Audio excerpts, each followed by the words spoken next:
everybody. All right.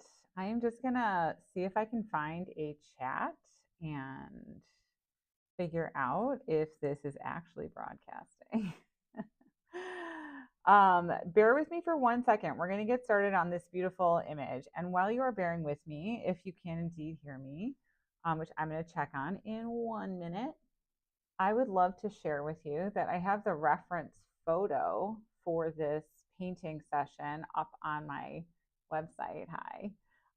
And what you can do is you can go back to my website, look at it's going to be on the insightfineartstudio.com website.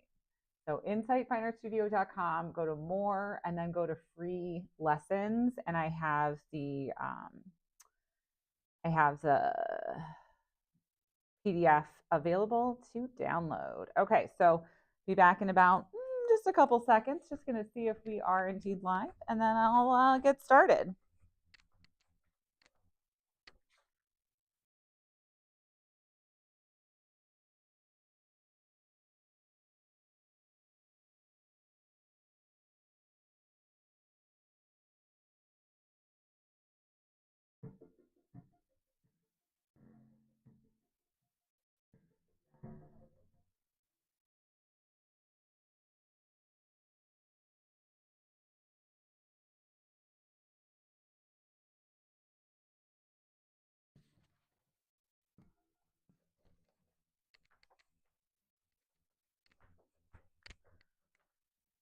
Okay, got your reference printed, got your canvas going.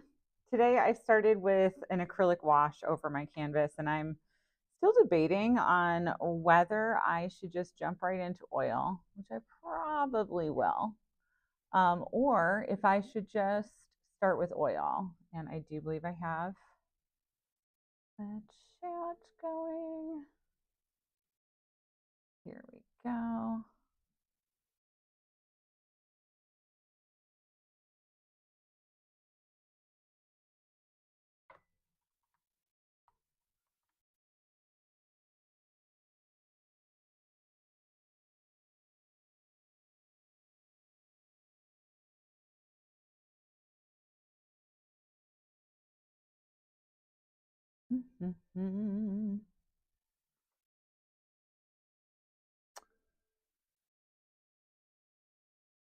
Guys, thank you so much for bearing with me. I'm signing in so that I can see questions in the chat. So, feel free to like squeeze out some paint or get a cup of coffee or whatever it is you would like to do. I do believe we are live. I do believe I will have success with the chat momentarily. So please just bear with me 2 more minutes. It's like you can't actually do this until you're live in any meaningful way that I can figure out. So it's really fun. Let's see.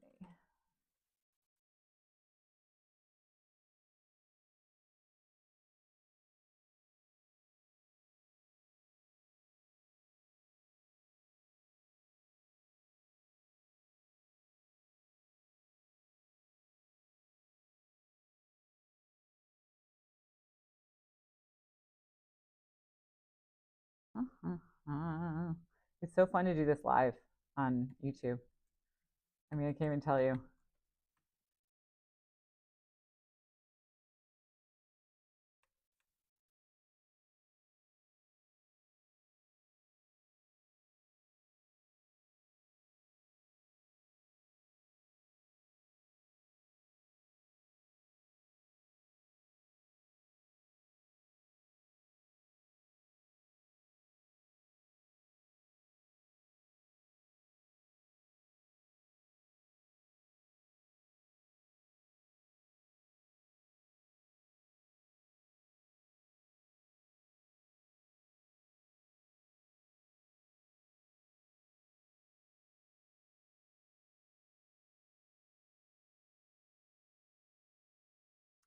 Okay. Well, here's the thing. We may not have chat today, friends, but I will grab my other computer and make sure that I can at least see a question. I might not be able to reply.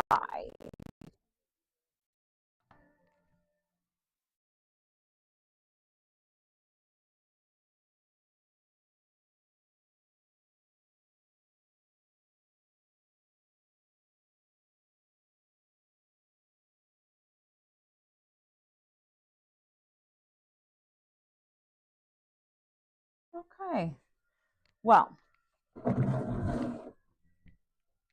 away we go. We're about to paint. It's all exciting. It's all happening.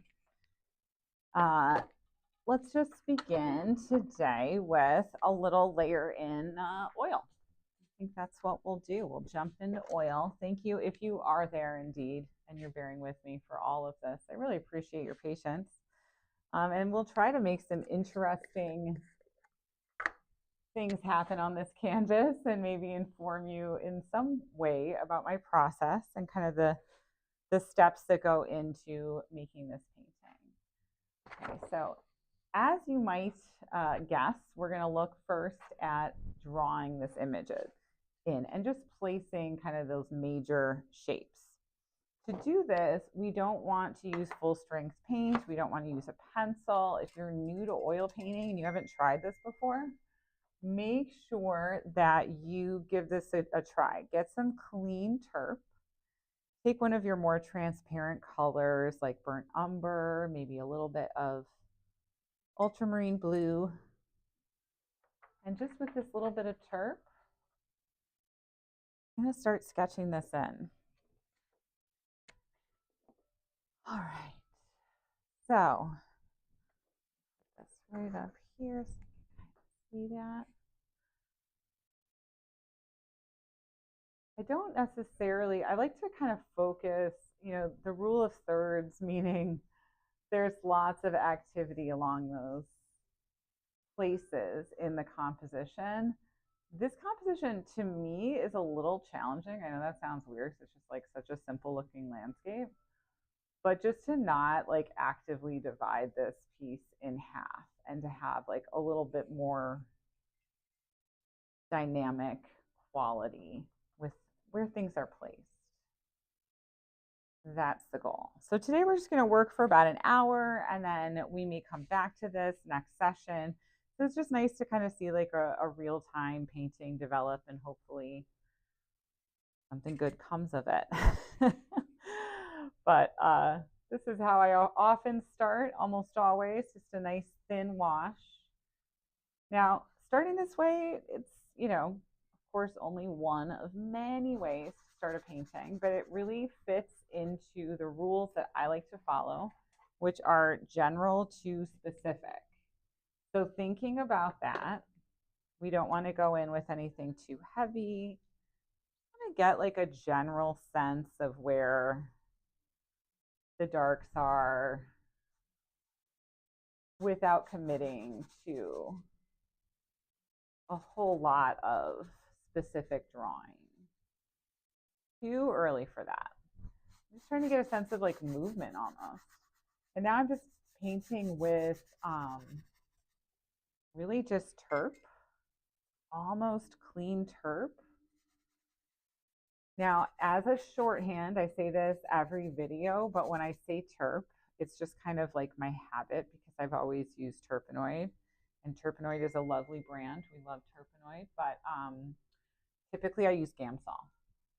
So if you want to get something with as low an odor as possible, Gamsol is the way to go. All right. It's also a little bit weaker, so if you need like a, paint thinner that you're gonna use to remove a varnish or something. I don't know if Gamsol would do it. You might. Okay, let's talk what I'm doing here in this composition. There's not much going on in the sky except for the gorgeous and amazing colors and all of the clouds and things like that. But there's not much to draw.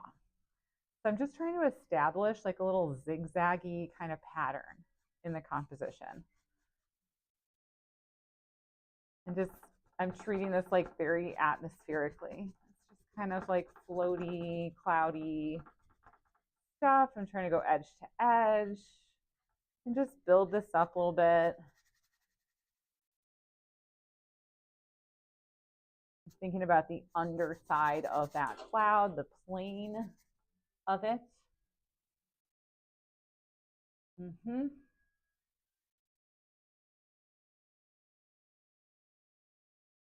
And let's see. Now I kind of want to think about the drawing and perspective of this hillside, there's really not much to this. It's a very quick little lay in for this piece. It's not particularly complex in terms of like placement. And so I think that's a really fun one for people that are just starting out. You know, if you get into like a complicated drawing situation when you're beginning painting, it's not that it's a bad thing. It's just you're going to focus more on like filling in shapes, and it tends to keep you maybe a little bit more confined and careful with what you're doing. And I think there's something to be said for that. There is no wrong way, but this is a nice loose approach where you sort of, I don't know, you're pushing the limits of paint a little bit, and you're using the qualities of paint too, I think. And all of those different consistencies of paint, from thin to, you know, very opaque, thick paint that we'll be putting on later. I want to think about now the kind of like rhythmic placement of the trees. There just is a rhythm to it. So determine what you want it to be and make sure it's not too regular. I think regularity and placing things super evenly is pretty easy to do. The other thing is, of course, we're not ready for trees, right? But I just kind of want like the feel, almost like they're woven in. I'll be painting behind them. We'll be mixing up opaque colors. But the goal of this block in layer, okay, and this is almost for any media that you're working with, I believe the goal of the block in layer is to see a very ghostly image of the final piece within reason. You know, we don't have to paint and everything, but I think you can kind of sense it, right? Like it's the landscape, more or less, like we kind of see what's going on here. And then in terms of like value, I think I have a little bit more work to do. It's fun for me as someone who has a computer next to me, seeing my painting and the reference really small and right next to one another. I can just look over, and I made that quick discovery about, oh, of course, I haven't done any of this value in here just by looking at the screen. Now, you can make those same kinds of observations about your work by just backing up or taking a photograph of your painting. You can see a lot more that way.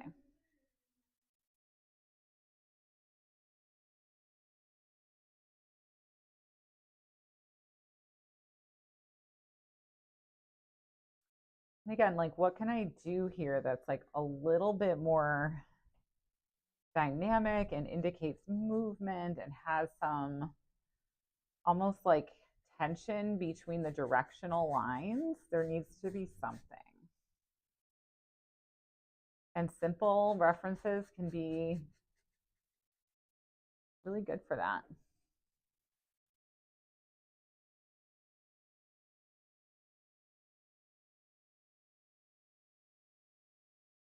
And it's kind of like all dark over here. And I'm not painting it up as high as it needs to be because I'm going to paint the sky in and I don't want like a mess of paint. But what else is important? What else do I need to make sure that I'm like putting a place for? You know, maybe this light area, this overlap, like that side of the road. Maybe we have like a little bit of an indication back into those mountains. Let's see.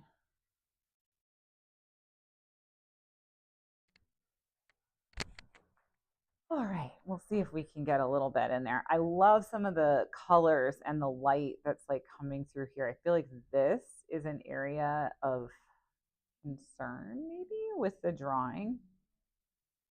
An area of concern. I think I just got it. There's some kind of, I don't know. Like it's not a straight line edge of the road. There's some kind of like turnout or like additional space on the side of the road there. So, you know, interesting to note. I don't have to get that, but I might. Oh, right. And I was doing these mountains back here. See, I forgot what I was doing. And I'm painting them right through those ghostly tree marks that I just made. That's absolutely fine. We can come back and pick that up later. I love this stage of painting, and you can really develop this and kind of play around with this stage for a really long time and leave some of these nice underdone kind of marks and colors and painting artifacts and moments showing through even in your ending stage of the painting. I'm noticing this really beautiful like pink to blue color thing that's happening, and I kind of just want to even get that early on. So with this glazy kind of, what is this color? Permanent Rose. Isn't that a beautiful one? And then I definitely want to go with like a little teal from the other direction just to establish something I'm seeing there. And I'm just wiping my brush. I'm not like turping it out or putting it in my brush cleaning tank, which is this, right? Not at all. In fact, I usually will say, like, after we're done with this little drawing phase, just keep that covered so you're not inhaling any fumes, and just use it at the very end to clean off, your brush after you've wiped out all the paint. There is no need to do much more than that with terp or brush cleaning. So like I said, this is a composition that has some challenges, and one of those challenges is that it really truly is like visually, maybe it's a little bit high here, but kind of like a halfway division between this kind of sky area and ground plane. And we certainly can't have that.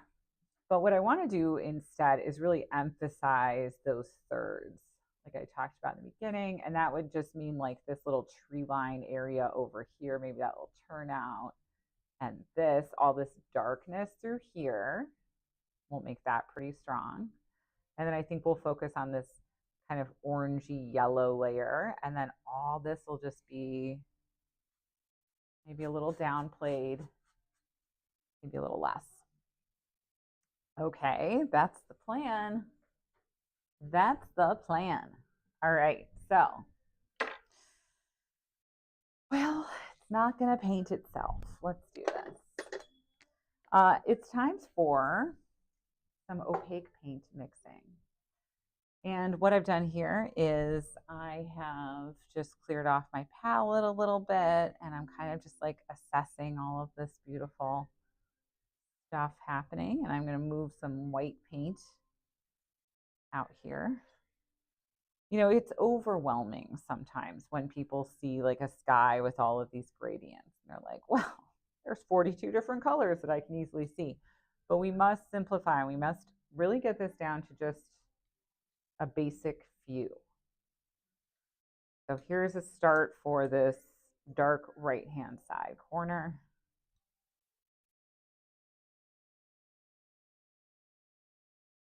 And I love a glass palette. If you're like working on a paper palette, you just might have a little bit more kind of left over as you scrape it together, but keep scraping your paint together into small piles and really get those to look like clean and individual colors at the most at the very beginning, but hopefully all the way through. Now this looks pretty good, but it's incredibly strong. It's 100% strong, and there's not enough of it. And by 100% strong, I just mean that it's too saturated, and I want to build up to a level of high saturation instead of arriving there initially. So we're just going to tone it down with a little bit of something complementary.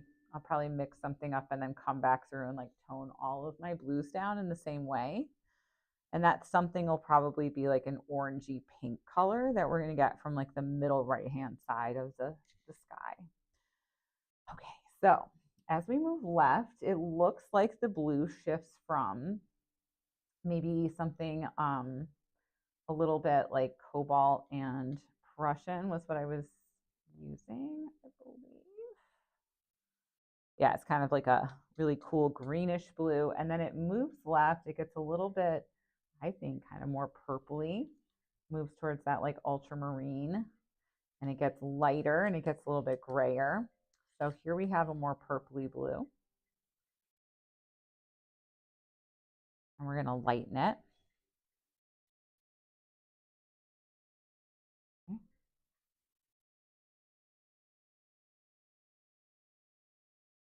Probably not light enough, and I'm just going to put a pin in that for a second, and we'll come back to it because we have to lighten it and gray it. But I do like the shift in hue, which is meaning like it's from that greenish blue to a slightly more purpley blue. I think that's going to be very pretty. Alrighty. Now we're going to go for some of these orangey colors just to see what those will be. I like to kind of move some of my colors into the center of my palette so I can kind of not worry about keeping it so clean. And this is a permanent rose with cadmium yellow medium. Look at that.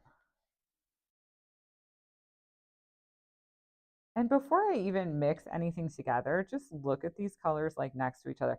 They're not 100% complementary, but they, wow, I think that's a very pretty combo.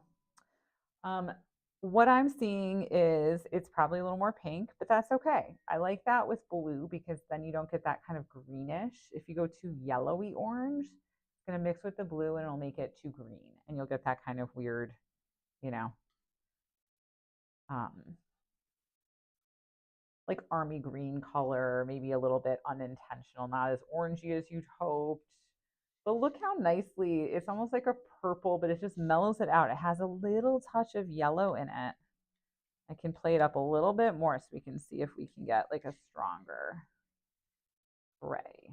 Oof, look how pretty that is. So those are just beautiful, beautiful colors, I think. I want to see if maybe I can get my palette a little bit larger for you as I work on this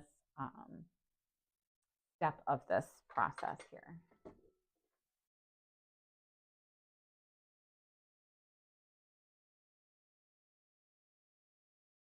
So as you can see, I don't have a lot of this color and I need a lot of it, or a lot more of it. I haven't even really held it to the reference yet, but I already know that, well, I really like it. And it's in there someplace, but it's not quite there yet. More white and blue. Like I said, that had to get lighter.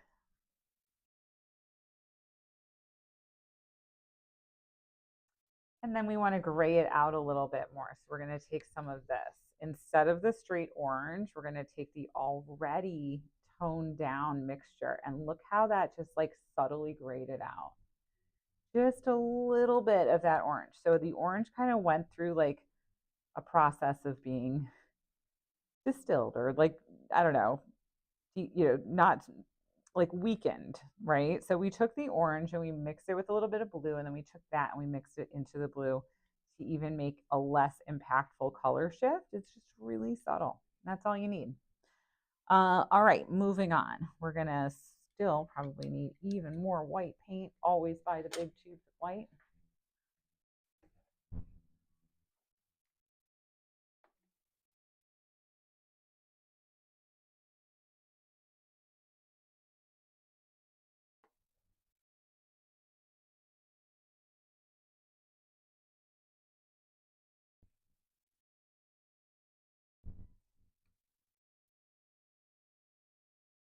Mm-hmm.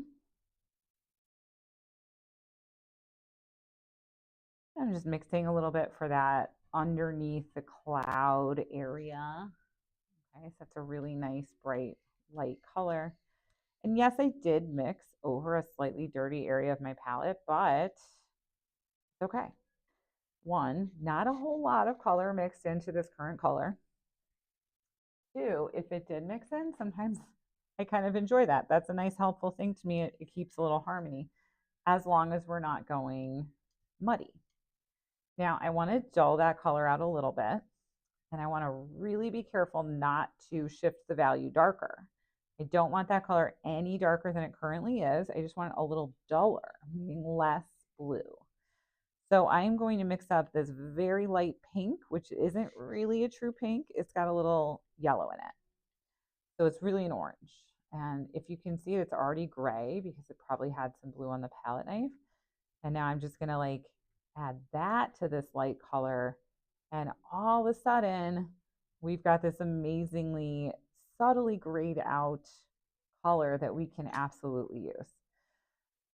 That was a lot of mixing. Let's throw some paint on here and just quickly see what we have.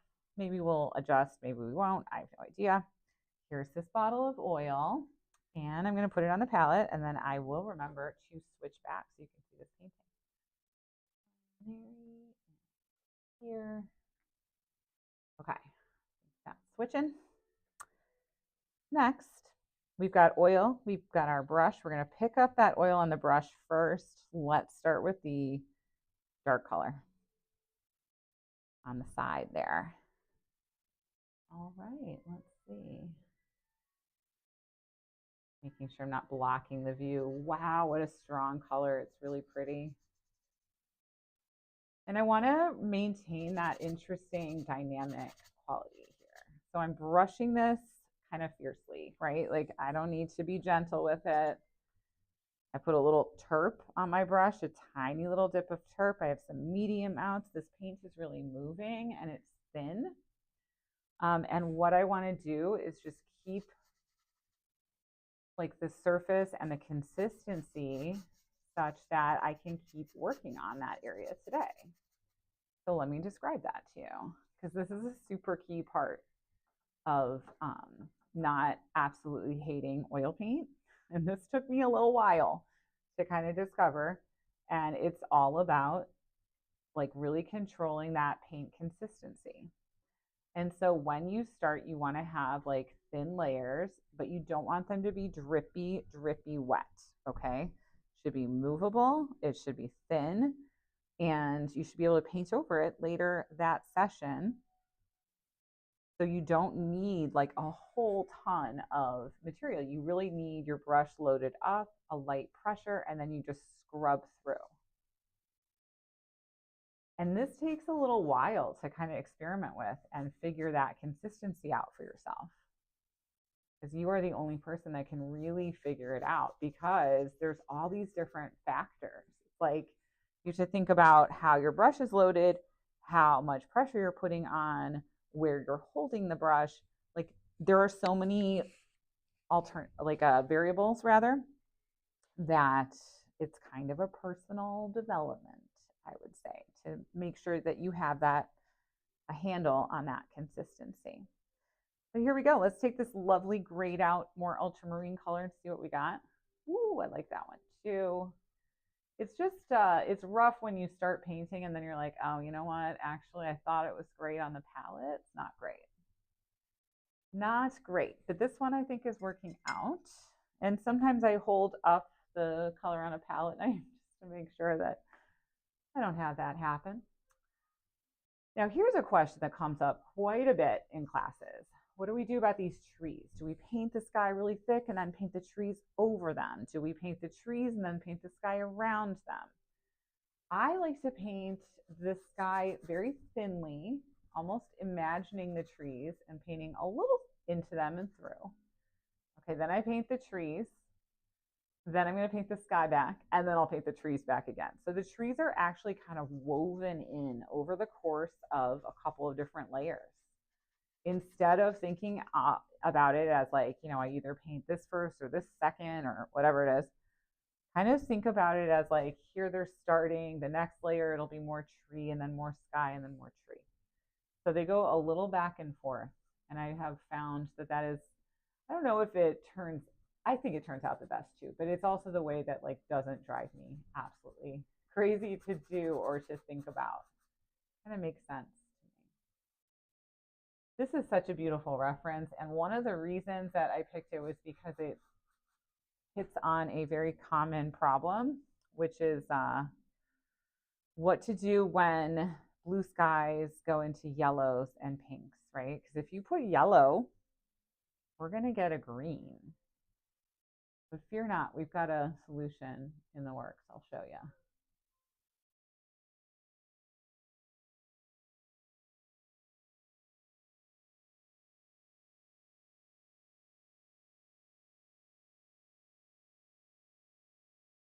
Throw a little of that sky color in here. And then maybe just dust a bit on the road just to kind of get that zigzag feeling. Ooh, like that. Pretty. All right. I should probably consolidate these colors too. I'm like, I don't know what this is going to be. So let's just kind of loosen this up a little bit. And I love having that underpainting of pink on the canvas. By the way, that was acrylic. And I definitely recommend like get a couple little basic acrylic colors, even if you're just painting in oil, throw some acrylic on the canvas. It's very helpful. To paint on white, it's not really my thing. I hardly ever do it. Sometimes it's nice for certain things, and we can discuss that in greater detail if you have questions, but no, I just don't love it.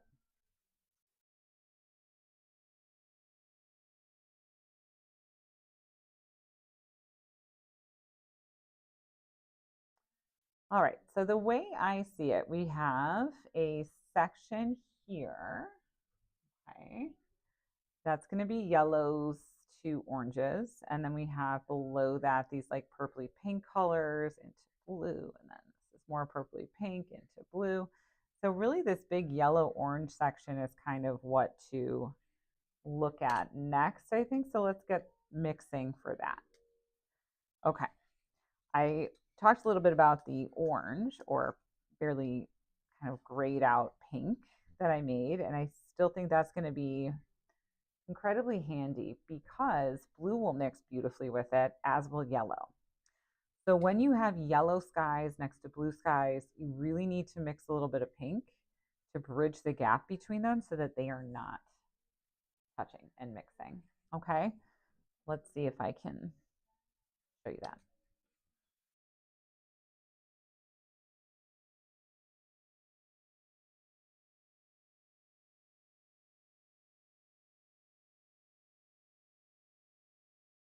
And again, this is yellow with like a lot of strength. It's way saturated.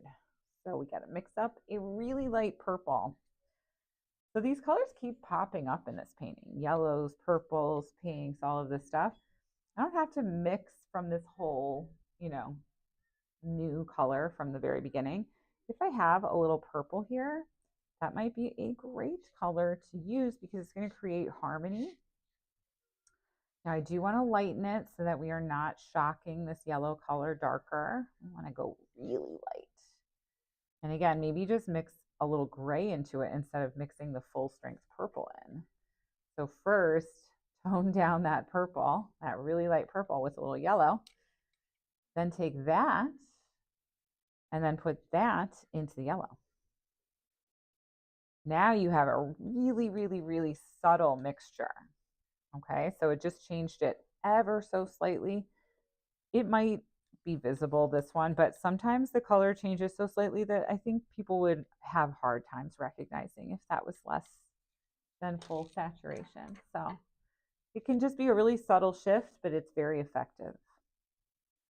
Okay, so like I said, we have a pink to kind of work into that blue. And then we're going to try and work the yellow into the pink. So here I am with this pink, and it's hard to see because, like I said before, my canvas was primed in a pink underpainting, but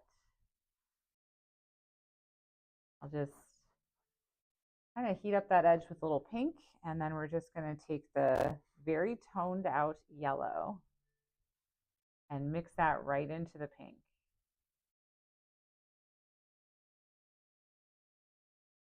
And I don't want this to like spread all the way across because it's, again, it's like that halfway thing that I just like don't want that to happen. I'm really going to try and de-emphasize the halfwayness of this composition.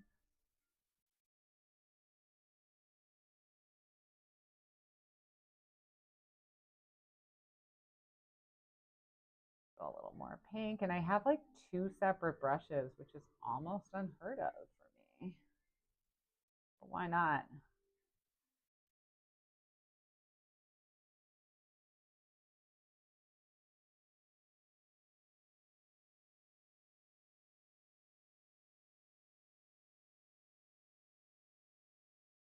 And like I said before, we have trees going in here, but we have to start weaving. So I'm weaving that sky through the trees. And you can see I've changed the consistency of the paint. I hope maybe you can see it. Let's see if I can get like the painting a little bit more. That's not much better. So really about the same size, I believe. In any case, I'm going to start mixing this yellow in with just a little more pink too.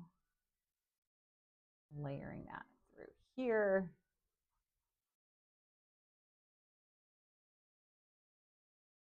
And this pink has some warmth to it. It's really got a beautiful, it's not so cadmium-like, but it's almost more like a quinacridone. I think that's the permanent rose that I'm using here again.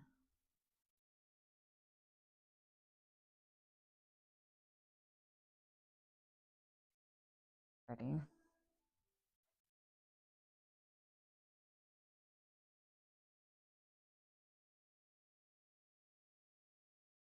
And already here, like I don't have trees coming in. I'm going to be going a little bit stronger with this paint.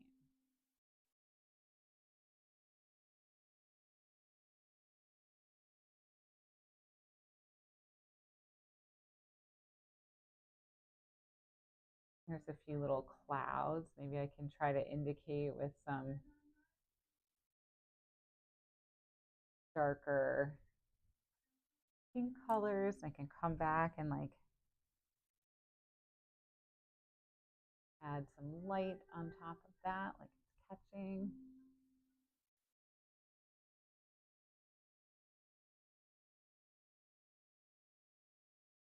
I want to emphasize a little directional quality this way up as well.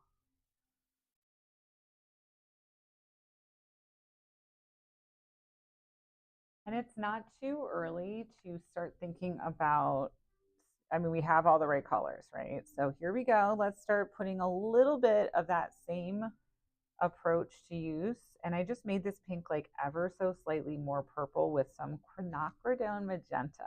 Quinacridone magenta. Whew. Here we go. Very bold. Very, very strong color. I'm not going to put it all of the places that it goes.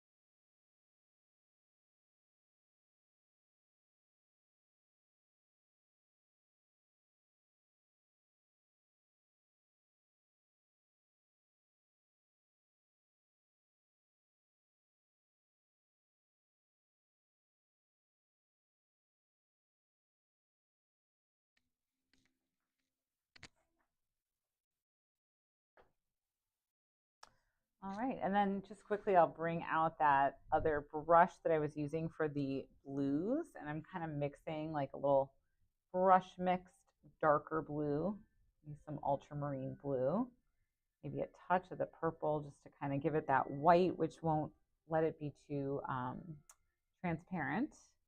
Because I see that that top section of the cloud has a little bit more the dark value compared to the sky. Ah, that's it. That's a little closer. I'll lighten it just a little bit more.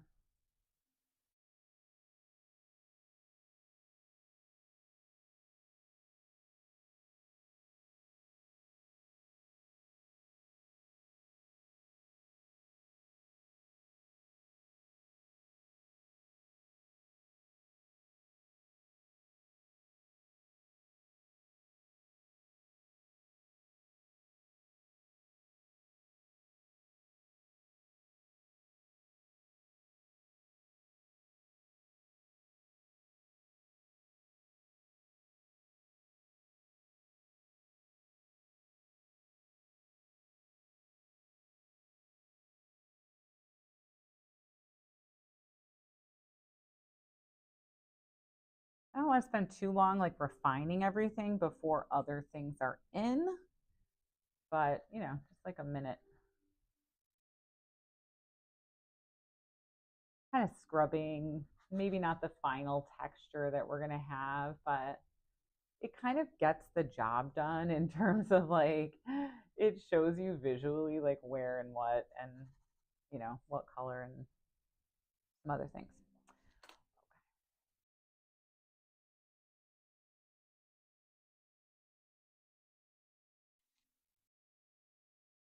Just do a very little. There's one little area on this cloud that I think is so cool, and that is this wispy, like kind of, I think it needs a little more pink in it. It just has this nice light kind of catching the very top of that cloud. That's so pretty.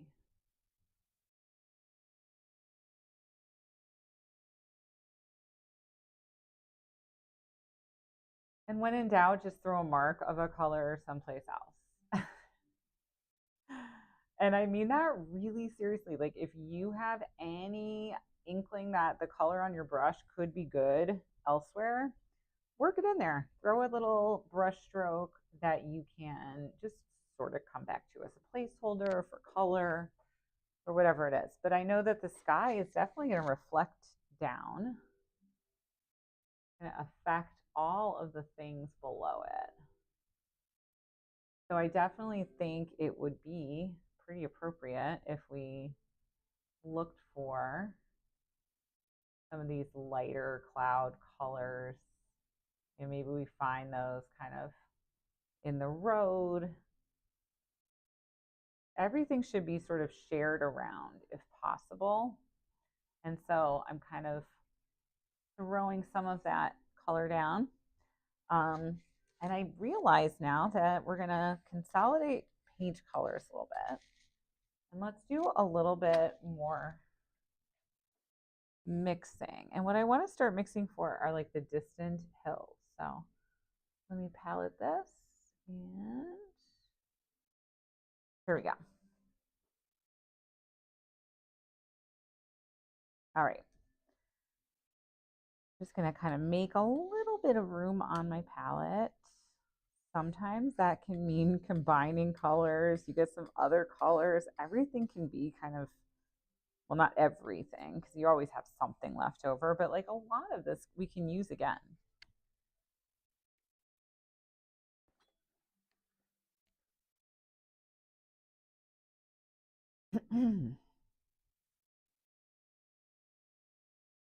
This is almost dry. I could probably mix right on there, especially purples, but I'll just kind of clean up a little bit.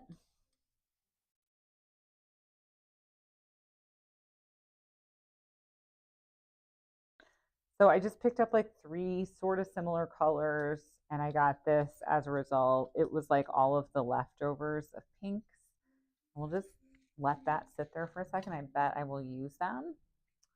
We could maybe even consolidate these. There's really nothing left to them. There's not much paint there. It's just kind of the, the scraps. Now we're going to use those scraps. Those are super useful scraps. We love the scraps. This. Now, if you're really painting a lot that day and you really want a clean palette, you can take one of these little razor blade numbers and just kind of, scoop any excess up. Now you have all this room. Isn't that great? This is a very thick piece of glass too. So if you want to like get something to mix on, get something that's got like a 1/4 inch of thickness, because it will not shatter as easily as something thin. All right. Here we go. Let's mix 3 purples. We'll start with a very kind of teal blue one over on the right side. I'll mix it into some of this remaining variety blue. And that had like a cobalt purpliness to it. So we're sort of, taking out a little of the saturation of the teal. just by shifting the hue. So it still is like a saturated blue, but teal is kind of green and cobalt is kind of purple. And, purple has red in it and teal is kind of green. So I think it dulls down the saturation. Plus, I have some other colors going on. Here we go. I love that for the right side already. Let's do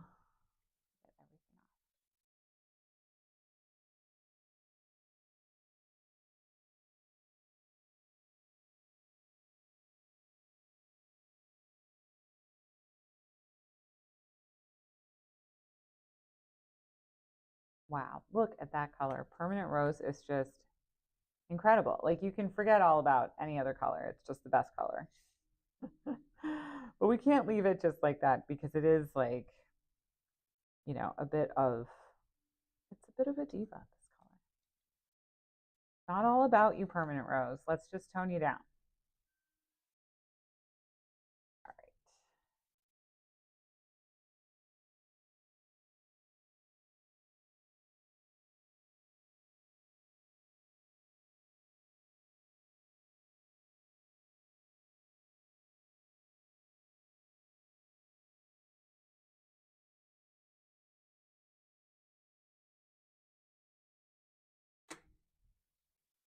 Let's see what this one looks like.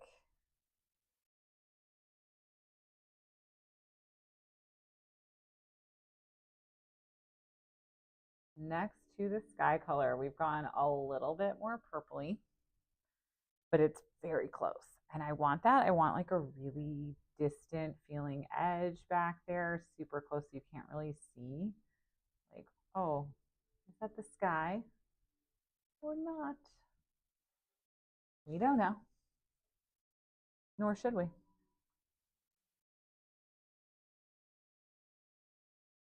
We're going to tuck a little bit of this color someplace through here, but again, incredibly light application. That part was just scumbled on really, really, really lightly. All right, I want to share a little of this into our clouds. And also, I feel like compositionally, that just brings your eye like right up this way and into this little zigzag pattern again.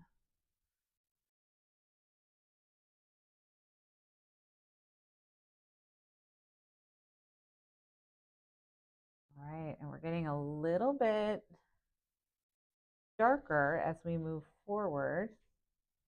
I'm going to brush mix. It's satisfying and fun. And I would like to.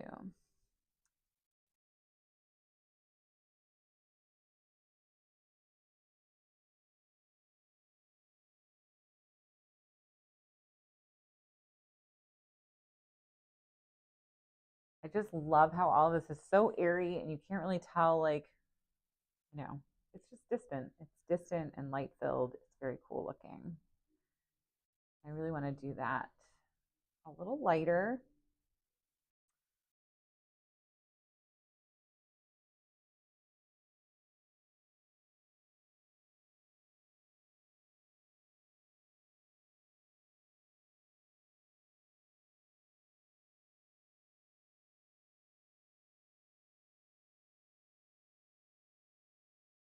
Hmm.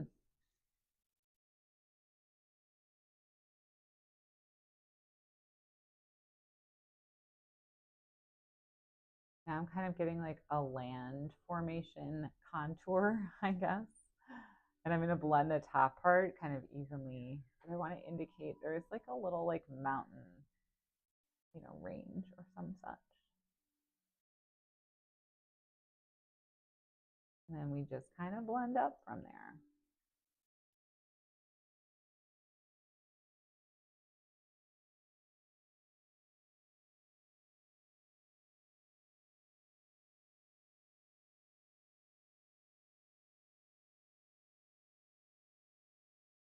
Oh, let me switch camera angles so you can see.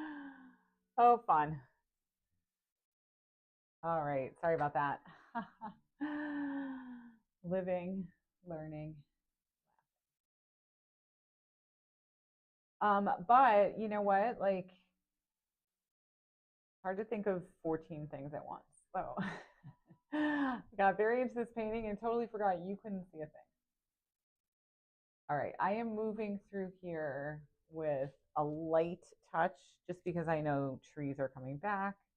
We're gonna do this now, and then we're gonna come through here a little bit later after this sets up just a little bit. And I see quite a bit of pink moving into here, the purple.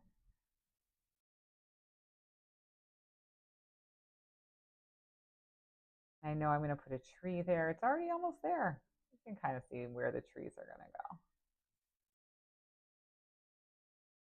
And wow, is it going to be super, super fun to put a really strong dark color next to all of this light, airy stuff that's going in here, because I don't think the light, airy stuff is currently very visible. Like it's all happening next to a similar value. And it's not until we put something contrasting that we can actually see what's going on. Isn't that true for everything? You kind of need contrast to see anything.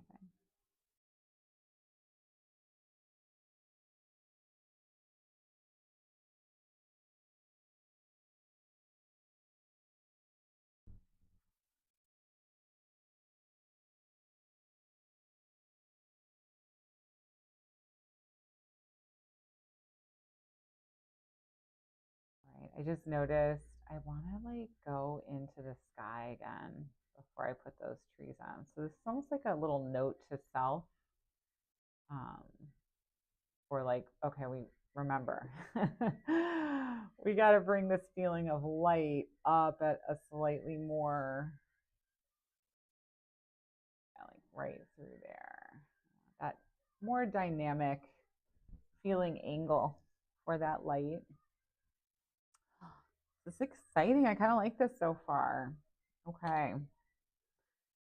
Let's get a color for the road, which we almost already have. I like don't trust myself to switch to the palette cam and not forget about you again. So sorry I did that. But mixing here, I hope you can see this. I've just kind of gathered up a few ingredients that were left over, some pink, some blue. They were all nicely grayed down already, but we can see we have kind of like a bluish, purpley gray. So something orangey, something yellowy would continue to gray that down. We have ingredients for something orangey, yellowy right here. So let's use that to gray that down. And then maybe that'll be a good road color, because it definitely needs a little bit of pink or grayness to it. Let's take all of this.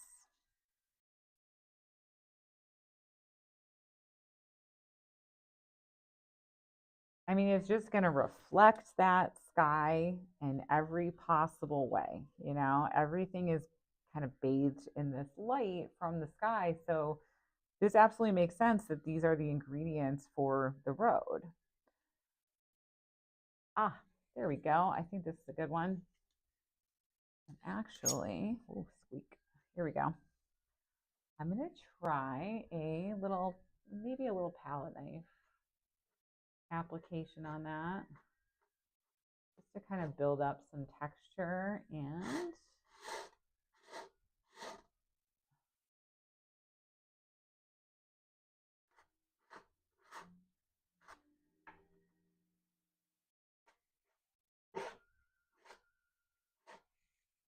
all right, that was bold, right?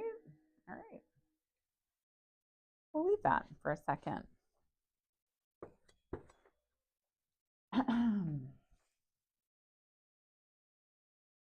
You know what's going to make a huge difference is that foreground hillside, getting that kind of blue. And I always try to make the biggest visual difference that we can make as quickly as we can make it. So if we want to, you know, really see this painting, kind of lock it in as soon as possible, just get a faint idea as soon as possible. Much more teal.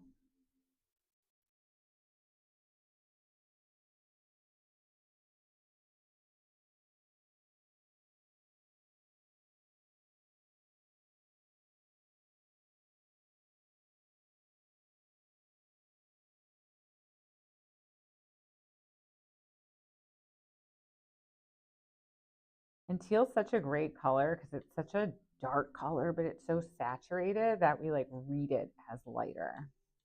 But it's not so light. I mean, it's a particular lightness, but I think people would guess its value as darker than it truly is just because it's super saturated. Check that out.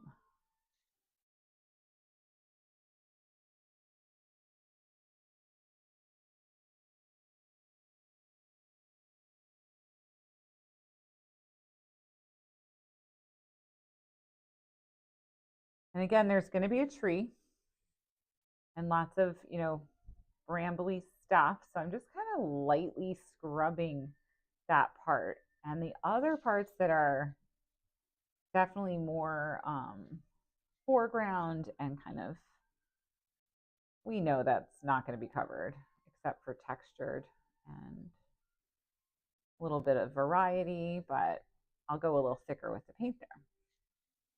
As we get to this edge, I want to go a little bit lighter.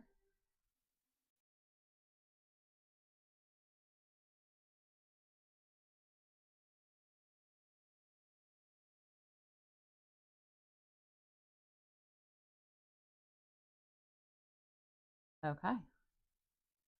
Now, back to the sky. Talked about that briefly.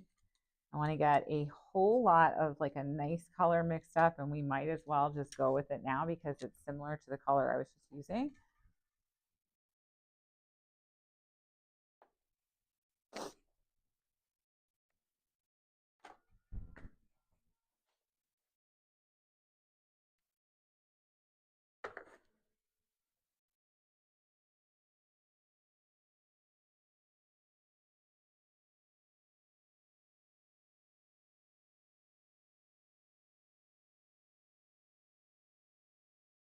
All right. Take a good amount of white because I really want to like lay this color on there and just be done with that area. That's not going to be something I want to go back to a bunch of times and overwork it.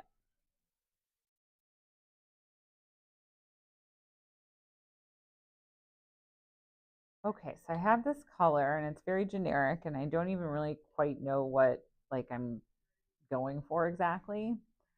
So I have two choices. I can either totally panic, turn this video off and run away, or I can hold this up to the reference and see where this fits in with my reference and just kind of take it from there. So let's do the second one. And holding that up to this guy, I can see like, I'm trying to amp up this left side here a little bit. I want to still go lighter. And it's difficult. There's not exactly a right color. It's a gradient. We don't know one color specifically that's going to achieve what it is that I have in my mind I want to achieve. So that is another reason and another kind of pull to keep holding that color up. I think it needs like a little bit of yellow. But again, we really don't want to make a green sky. So I'm just going to have to make a light pinky gray version of it.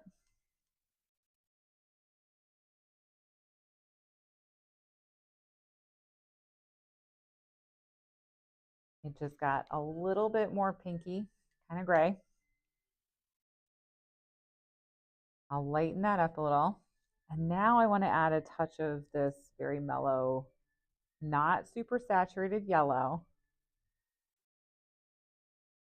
This is such a roundabout color, but I think it's going to read as like a yellowy blue sky. And I know you guys all know what I mean by the yellowy blue sky thing because it's just completely that elusive color in the sky that you're like, it's yellow, but it's blue, and then it's not green. So what is one to do?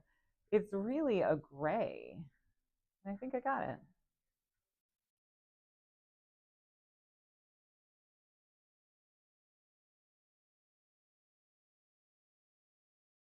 It's just kind of the right gray. All right, I'm going to go with this slightly more blue one next to it so we can see. And I just want to bring a little shape and light into this part of the sky. I have blue next to it. I can kind of brush mix in a little bit too.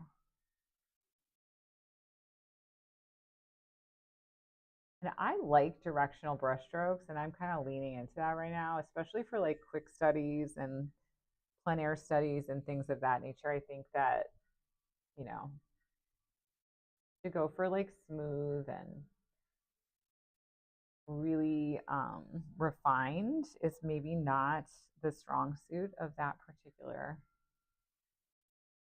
approach.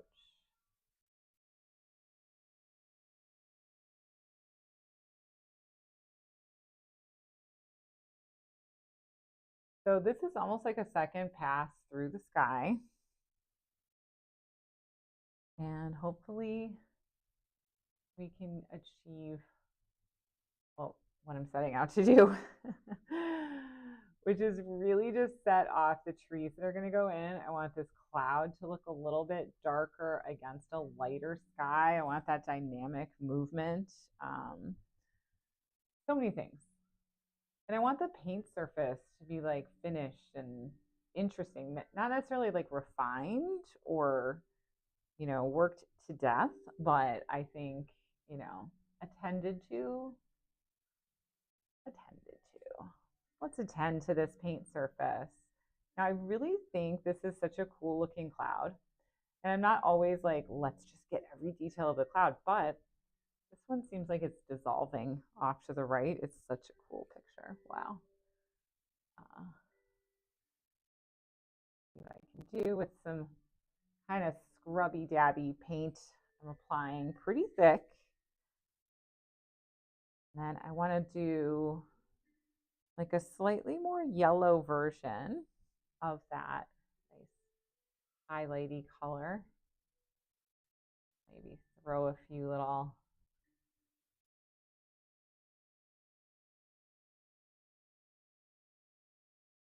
hints of cloud. We can.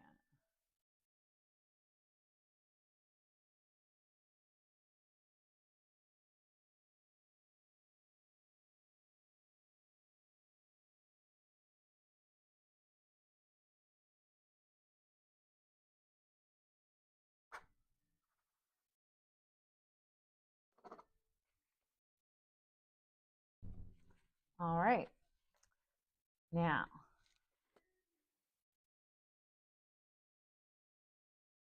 at long last, let's get a couple trees on.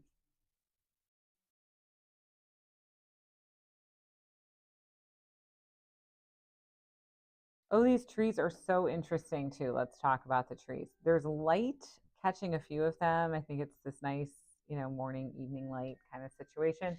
And we don't have like a ton of warmth, but there's just a few places where we're really seeing that goldeny light. And I cannot wait to get that pink, golden against darker trees that are maybe going to be complementary to that feeling of light. So if the feeling of light is pink and golden, which means red and orange and yellow, right? We have to think, what are our trees going to be? Let's not waste this opportunity to make red, orange, and yellow feel even more red, orange, and yellow by doing like deep greens and blues and purples. So the reason those will help is just because they are opposite of reds and oranges and yellows. And so if we can get those nearby, they'll really make those colors pop more effectively.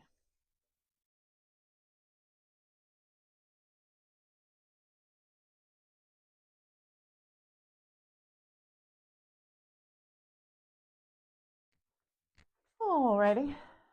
So what I think I'm going to do is just a couple of marks of dark.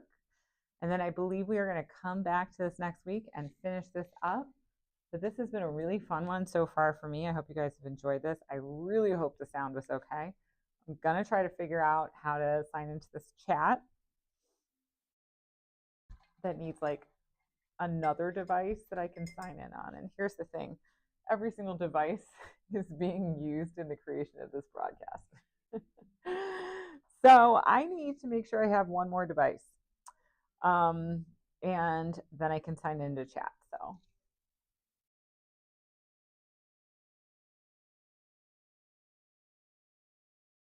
but let's just put down a little bit of dark because I just have to see it. I mean, what kind of thing would that be if I just didn't want to see any of this dark color go on? I absolutely do.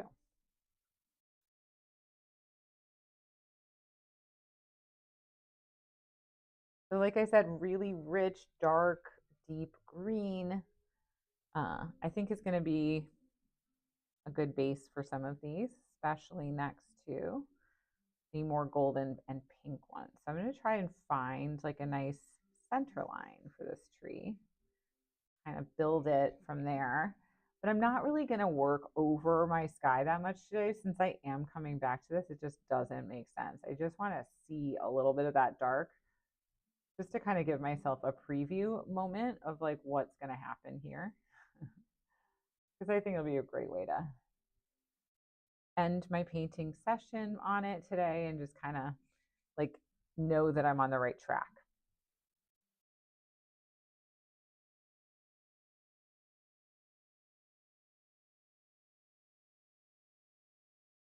There's this nice transitional color on the road at the side of that roadway. I like quite a bit. But wow, look how those darks are gonna look. That's just gonna be something. Fun, fun, fun. All right, so we have some trees that are in the distance, right? They're down this mountain pass a little bit of a ways. And so what I'm going to do to create that sense of distance is mix them in the tree color into the mountain color because that's what's happening. So I'll start way back here and just throw a couple in that are like a little bit lighter, closer to that mountain color. And I'm just kind of like, you can always, it's pretty easy to put more on, but you don't really want to like paint that tree giant huge, too big, and then have to go back and like correct. So just low and easy. You can always kind of come back and add and connect.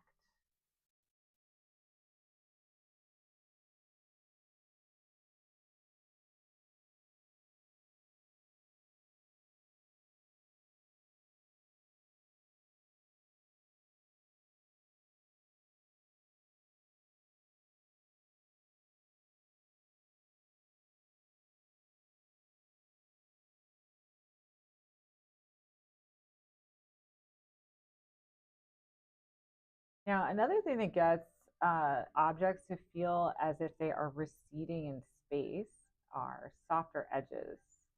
And so, kind of working on some distant trees today, the feeling of like some background layer. I think that's a good place to be because we have wet paint down. So take advantage of that. Give it a little bit of like a first pass for the trees, maybe in this lighter color, and then we'll come back in. And we have this opportunity to kind of draw this roadway. And here we're going to come up on trees on the distant side of the roadway and trees on the close side. So I really want to maintain a little bit of like a color difference here. I'm going slightly grayer, slightly lighter across the roadway. Not to mention we have our like big warm colored shift in this next tree, kind of like in this area.